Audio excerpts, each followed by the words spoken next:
Yo, what is good? My anniversary. What is good, yo? Guys, I honestly don't even know how to feel. We have some really hype stuff popping off and some really underwhelming stuff popping off, all in the same, like, vicinity of each other. In the case of a lot of shows coming to an end, but unfortunately they're ending not in the greatest of ways. And then we got a lot of different shows that are actually, uh, you know, ending or not even ending, but just getting better with time overall. And I'm looking more and more forward to actually seeing where they're going to end up at the end of the day compared to other shows that kind of have hit the ground running.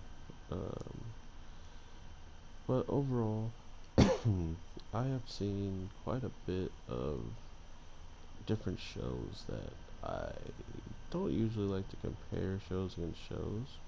But when it comes down to what we see this week's episode and just how things overall come to an end, it just makes you think of what could have been if they had, I guess, more episodes. And then this show does that and then makes me almost not want to see more in just how they built up everything.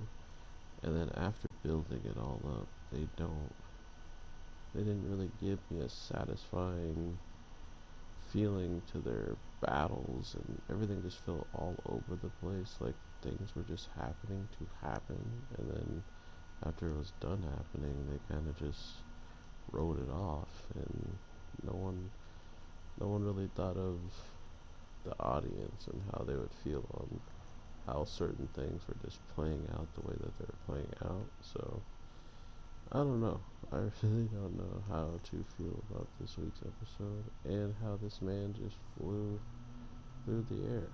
Um, but as a whole, the things that kind of messed me up were how the choreographic was like going, like how the actual hits and stuff like that were being delivered to each other looked really weird.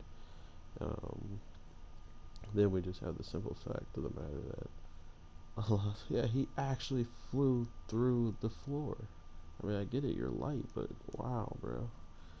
Um, and then a lot of the characters in here, they seemed like they would be cool, and really they didn't have much to do. Just like the main character, like the whole story based around the Queen of Light, pretty much, and how she wanted to, you know, not only keep balance, but maybe make the balance better for everybody in the dark and the light, better than how the Darkness King is treating them. At least, you know, she had someone in mind who was gonna allow them to live a better life, you could say.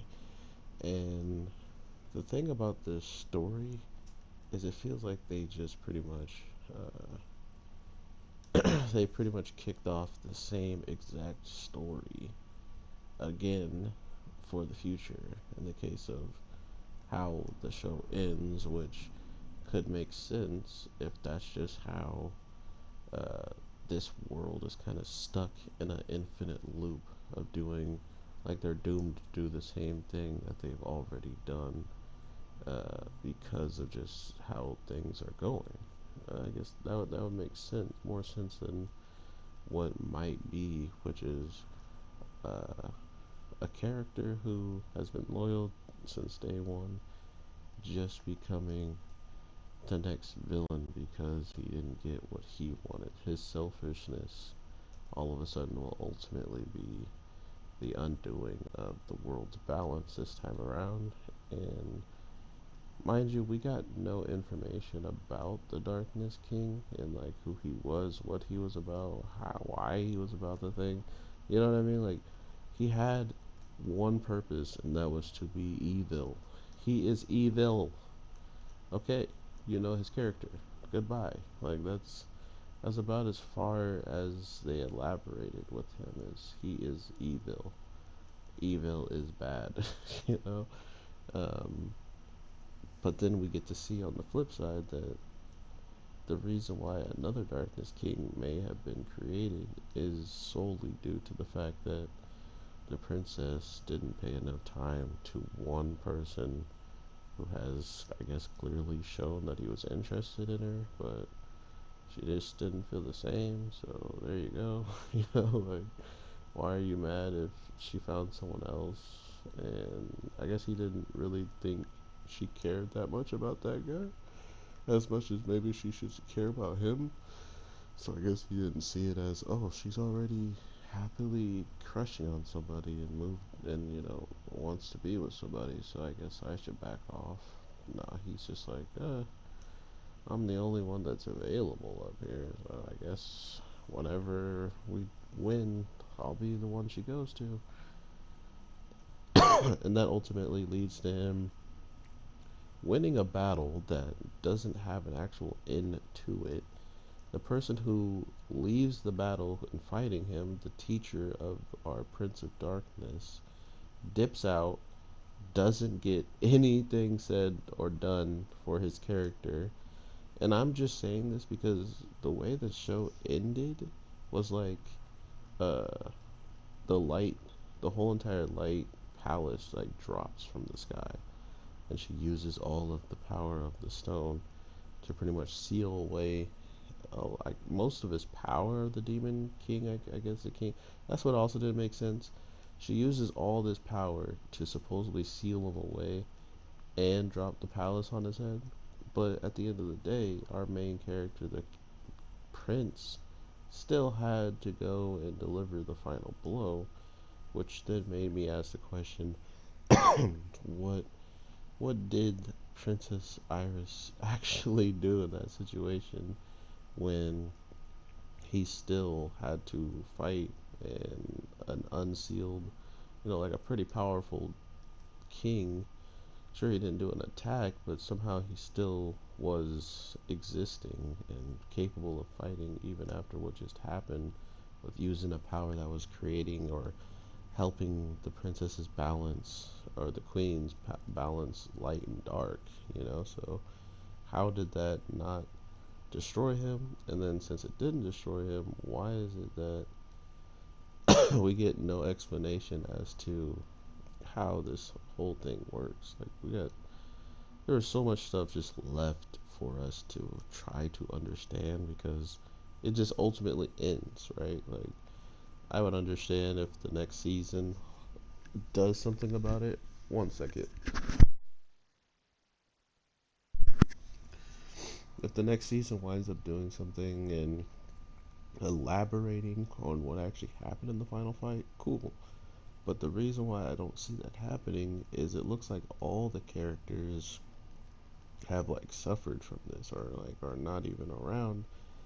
And if that's the case, we have no one who actually experienced this and can explain indefinitely what, from the explosion and the attack of the prince, what happened after. It just looks like they dropped on an island and one person didn't drop on the island. And that's the thing, up in the sky, the man who was fighting for Princess Iris ends up like on some crumbling ground and falls. But for some reason he ends up like in space, or he's inside of the darkness aura. Like, it almost, if A, the darkness protected him, or B, his darkness inside of him manifested enough for the darkness king to kind of escape into him or something. I don't know. That's how much we can leave to determine by the fans, right? Plus they dropped it like there's going to be another episode. But just like I said in my Princess Connect redive, I probably won't watch the show. Like, I don't know why they dropped a teaser this way, in the case of like, oh man, this teaser is going to be the thing that really keeps the fans wanting more. Like, no, you you made this show pretty abundantly clear that it looks like you have no idea what is even happening. And that isn't fun for me. Watching people just randomly scrap around and look for the pieces to put to the puzzle instead of just having a constructed story that should have a beginning, middle, and end. This felt like it had an ending, and then they're just like, you know what, screw it. Let's just continue the story too. Pick a person, and we'll have them survive. Whatever. Like, I understand the whole entire palace was covered in darkness, but why is it that only one person is, surviving the palace fall?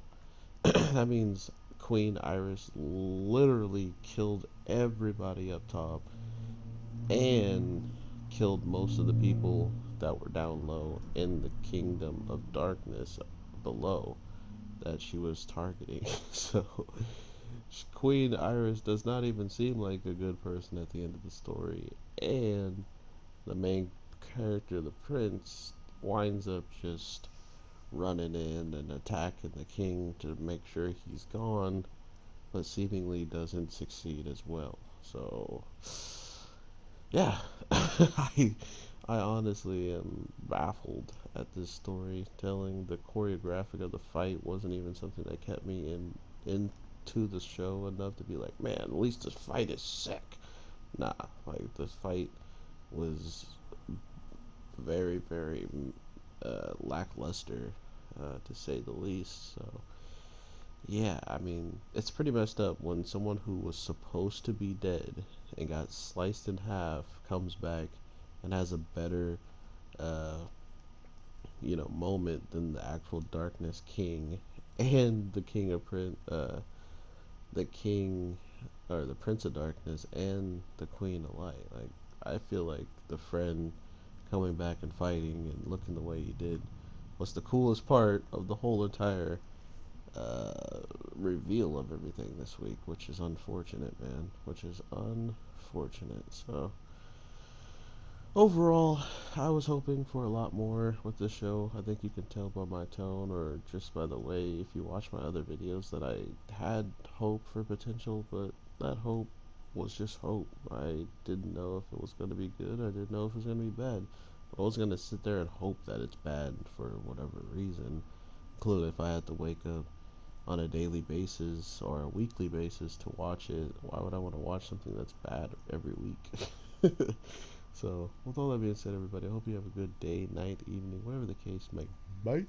I am your boy, the Anime G, and I will definitely drop something tomorrow if I don't drop anything more today. So, I hope to talk to you then. Take care. Peace.